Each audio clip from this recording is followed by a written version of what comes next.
Good morning, Year 10. I hope you're well and having a lovely day. For your do now, I would like you to write down 3 quotations from Morning Song from memory. For at least one of these quotations, do a quotation explosion to explore language and structure devices. Please could you write the date and title? The title is Long Distance to Harrison. In case you're wondering, I did look up, is there a long distance one? And there is, but it isn't the one we're doing today. So for this lesson, you'll need a printout of the poem, a pencil, and different coloured pens or highlighters.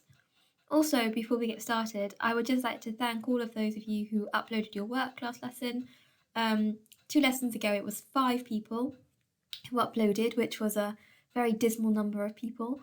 And then now we've increased to 12, which is much, much better, less depressing to look at, but still not ideal.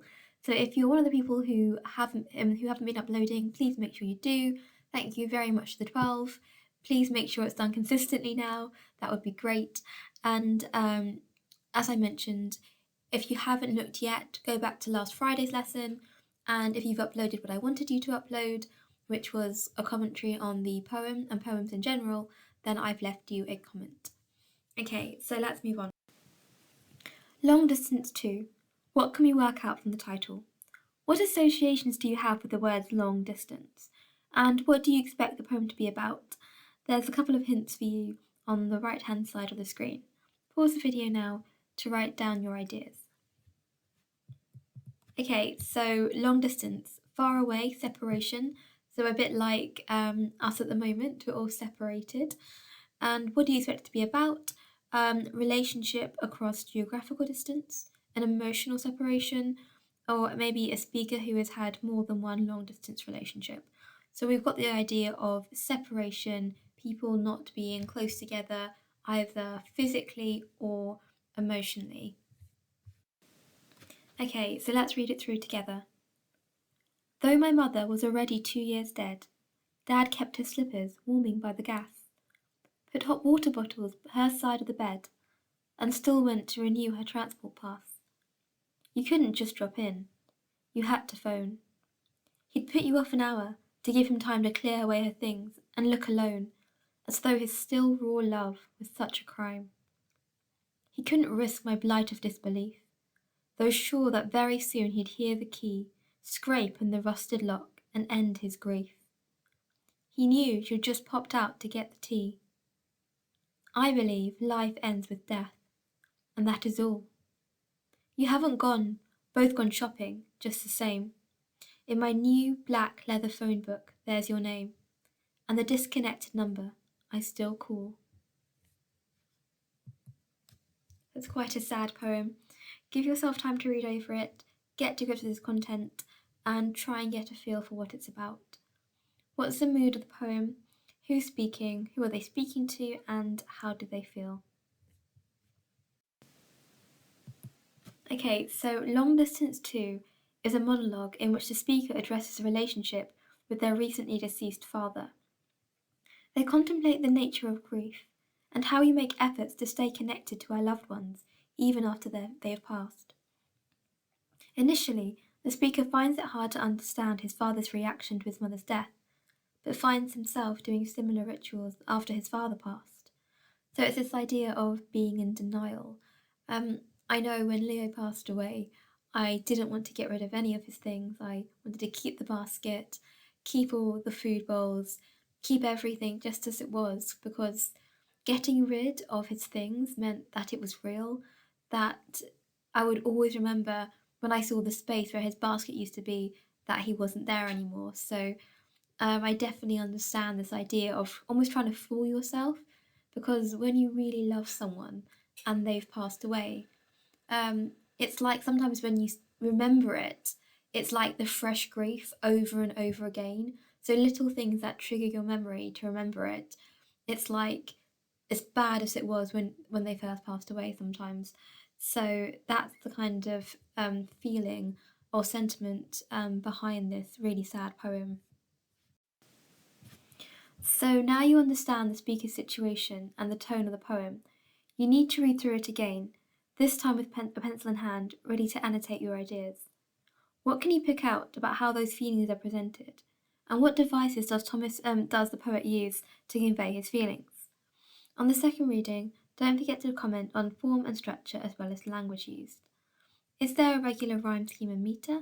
And what are the topics of each stanza? Consider punctuation choices. So pause the video now to do some of your own analysis. So third reading.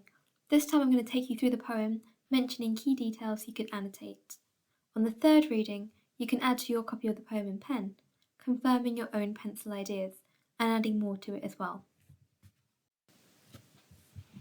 So the poem consists of 4 quatrains, the first 3 with an A-B rhyme scheme. So that means the first and third line and the second and fourth line rhyme. But this changes in the last stanza to A to reflect the change in the speaker's outlook. Iambic pentameter is the dominant rhythm, but is not consistent throughout. This could reflect the relationship between father and son, solid and steady with the odd misalignment. The poem is written in the past tense to emphasize the reflective tone. In the final stanza, Harrison switches to the present tense to show how much he is not yet ready to let go of his father's memory, and he is still very much in the speaker's thoughts. So the mother had been dead for 2 years, so it's not that he's moved on, but he has kind of acknowledged it's in the past tense, whereas because the father has only died more recently, it's still in the present tense, because that can link to this idea that he's not ready to let go yet. He's got that number written in that pocketbook, even though it's disconnected, because he wants to believe that his father is still there. And some people believe, that spirits do stay on the earth and that there is an afterlife. He doesn't believe that, which makes, I think, the tone even more melancholy and sad. Whereas if it ended with, you're gone now, but I believe you're still around me, or your spirit is still lingering here, it would be maybe a more optimistic tone. However, he's very clear that he thinks death is death, which people do believe, and some people do believe, and so that makes it a very sad tone to end with. Okay, so let's do some close analysis. So here we have naturalistic imagery used throughout the first stanza, with everyday ordinary objects mentioned, such as slippers, hot water bottles, and transport pass. It gives it an authentic, honest tone. So slippers and hot water bottles connote warmth, perhaps suggesting that the small but caring actions that were carried out by his father were a way to keep the connection he had to his wife. Through these actions, the speaker's father is able to keep the same routines he had during his wife's life, promoting normality. However, the tone shifts in the second stanza. The enjambment here presents a speed in which his father has to clear away his mother's things to look alone.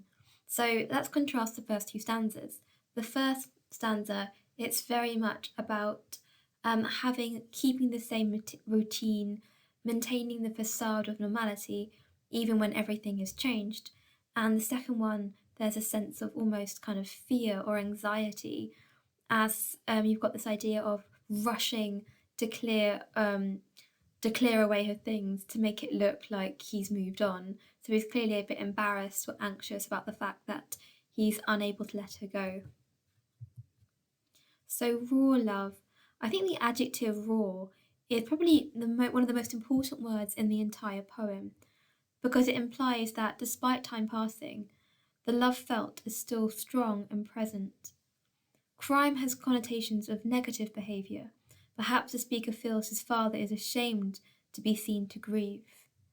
And going back to the word raw, I think that's probably the best word to describe how you feel when someone you love has passed away. And I think something which is very noteworthy is that no matter, like I said before, how much time passes, the wound that person left inside you, where that their presence used to be, will always be raw, and you may get used to it over time, but that wound will always be there. And I think that's a really accurate choice of adjective there, which perfectly conveys how a raw wound is a stinging wound. It's fresh, and that wound will always be there. and it will always hurt as much, or hurt a lot, say, even though time has passed. So we've got plosives. So a plosive is a word with a p or a d sound, on blight and disbelief, reflecting that the son is aware of his father's feelings. He doesn't want to be caught being upset. So it could be disbelief, or there could also be an element of not wanting to be seen to be almost senile because you're not letting go. So we've got the imagery of the rusted lock. Suggests time has passed, but his father is in denial about his wife's passing. So a rusted lock is obviously a lock that's seen many, many years and hasn't held up too well as time has passed. So the rusted lock could potentially almost be a metaphor for the father, that he has not stood the test of time very well, because since his wife has passed, he's almost living in this fake reality, not kind of keeping up with what's going on. And that is very understandable. I'm not sure about any of you, but there are days when I wake up and I'm all excited because I'm like, oh, okay, getting ready to go to school. What should I wear and what lessons do I have? And then I realise, oh, that's not what's actually happening. So it is understandable, wanting to kind of live in the past or not weathering change very well. It's it's a universal theme, we could say. So we've got popped out to get tea. We've got onomatopoeia here, perhaps to emphasise her trip to the shops will be quick, hopeful and mournful. And then at the end, we've got a switch to the present tense to convey the speaker's view.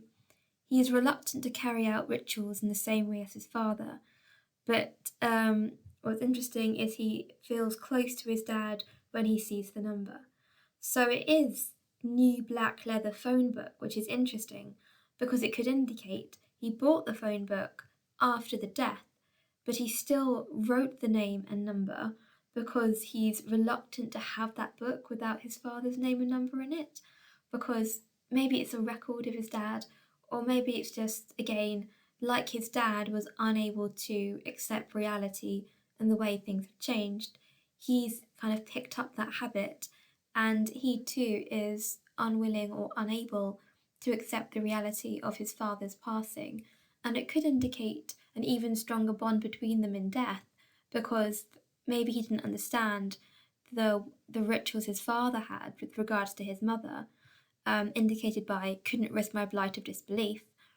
And after death, he has this deeper understanding of his father, because the rituals his father carried out with regards to his mother, he's now carrying out with regards to his father.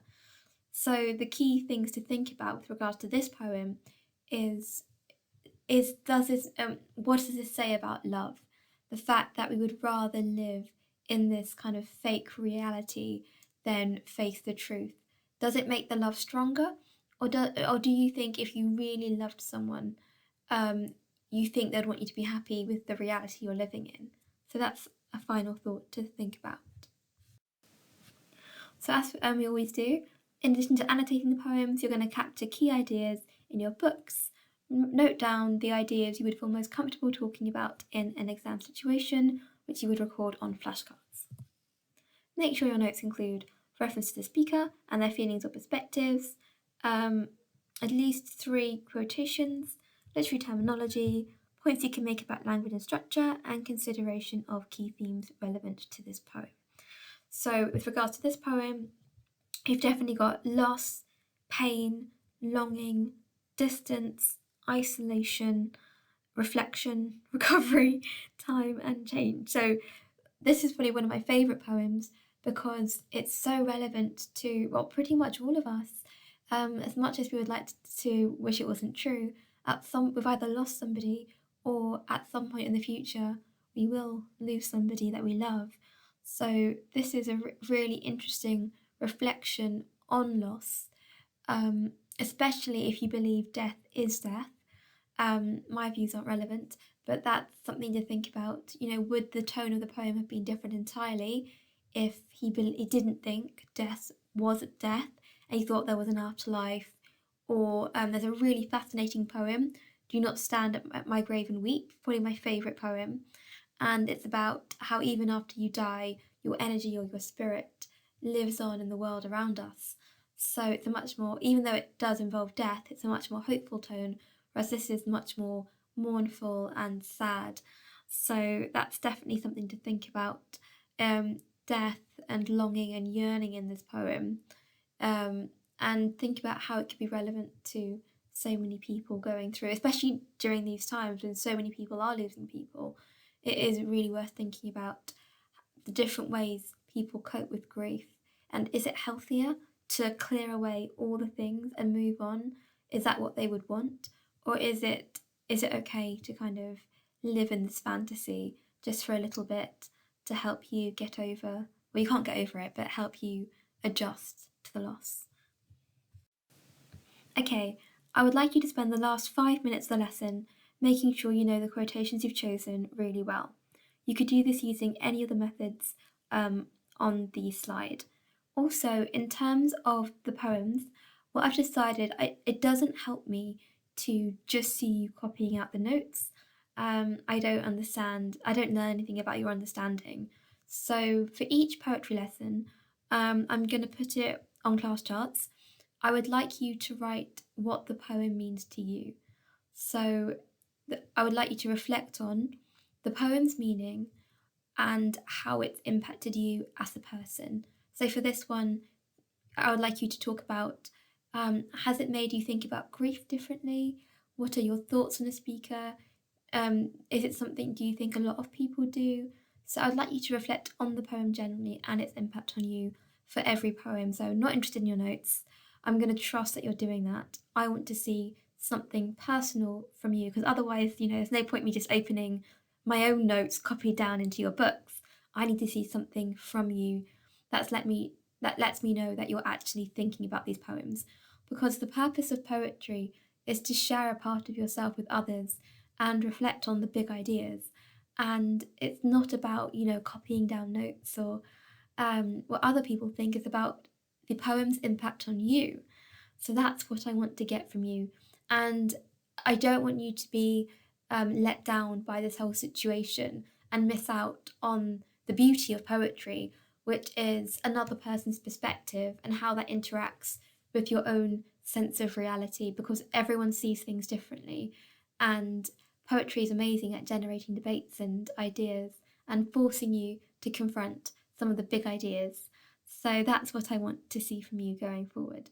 Even if it is 3 lines, I want something that's entirely yours, written and uploaded onto class charts for each of the poetry lessons. Okay, so pause the video now for 5 minutes to do your quote learning. Okay, and so now that's the end of the lesson. Don't forget to put your own reflection at the end and upload that for me.